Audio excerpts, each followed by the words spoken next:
সহকর্মী আফরিন জান্নাতের কাছ থেকে জেনে নেব আবহাওয়ার খবর। আফরিন, আমরা জানি গভীর রাতে অনেক বৃষ্টি হয়েছে, অনেক জায়গায় গুড়ি গুড়ি বৃষ্টিও হচ্ছে। আবহাওয়া নিয়ে আর কি খবর আছে আপনার কাছে? ধন্যবাদ সুমন আপনাকে। দর্শক, এই মুহূর্তে আপনাদেরকে আজকের আবহাওয়ার সর্বশেষ পরিস্থিতি সম্পর্কে জানাবো। আজ 4 আগস্ট 2025।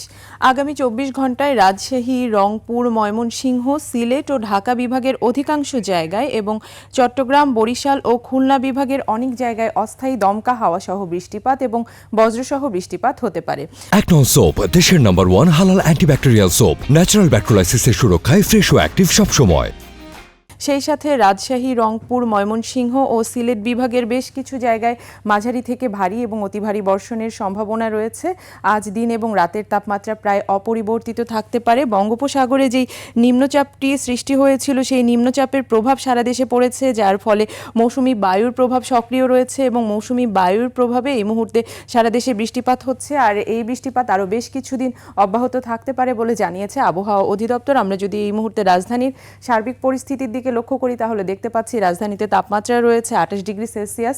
গত 24 ঘন্টায় রাজধানীতে সর্বোচ্চ তাপমাত্রা রেকর্ড করা হয়েছে 33 ডিগ্রি সেলসিয়াস এবং সর্বনিম্ন 27 ডিগ্রি সেলসিয়াস। এই মুহূর্তে রাজধানীর বাতাসে আপেক্ষিক আর্দ্রতা রয়েছে 80%।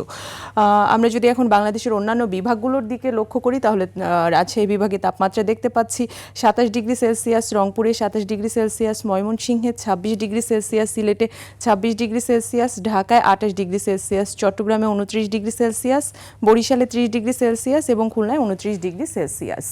আজ সূর্যোদয় হয়েছে ভোর 5:29 এবং সূর্যাস্ত হবে সন্ধ্যা 6:41। আবহাওয়া সংক্রান্ত সর্বশেষ এসব তথ্যই ছিল আমার কাছে। আবারও ফিরে যাচ্ছি সুমনের কাছে। সুমন।